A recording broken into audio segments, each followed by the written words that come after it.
All the world's a stage, and all the men and women merely players. Oh, they have their exits and their entrances. And one man in his time plays many parts, his acts being 7 ages. And I'm going to be talking about leadership and the power of language. I suppose what Shakespeare teaches me more than anything is curiosity, unbounded curiosity, and openness to anything, everything.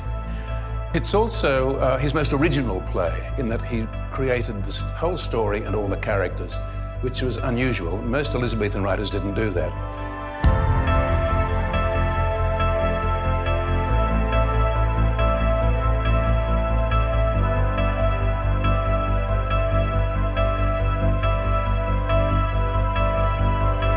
Nobody understood human nature better than Shakespeare. He knew more about psychology than Freud. He knew more about history than Tolstoy. He knew more about politics than Machiavelli. And he was fascinated by the challenges of leadership. So his plays do provide us with some plastic scenarios.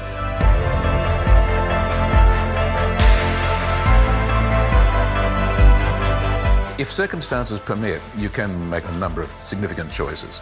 I think you are able and certainly responsible for writing your own script. When I talk about leadership and lessons in leadership, I'm not talking about the lessons I can teach you. I'm talking about the lessons I've learned over 50-odd years. You can decide on how to play a scene, how to handle a situation by observing other people, observing great stories. Yes, I think he's one of the most important interpreters of the work in the world.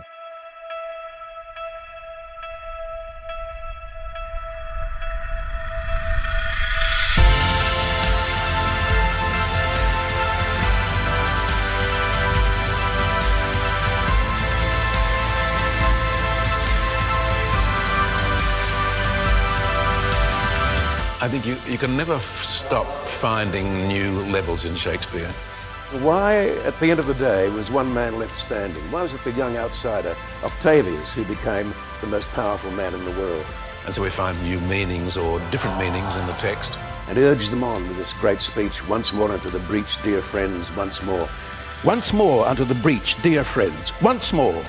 Or close the wall up with our English dead. In peace there's nothing so becomes a man as modest stillness and humility. But when the blast of war blows in our ears, then imitate the action of the tiger. Stiffen the sinews, summon up the blood, disguise fair nature with hard-favoured rage. I take that speech and I deconstruct it to show it for what it is. And it works like a treat. John, over many years you've been honoured by Her Majesty the Queen, the Australian nation and your peers in the theatre. Tonight it's the City of Sydney's turn.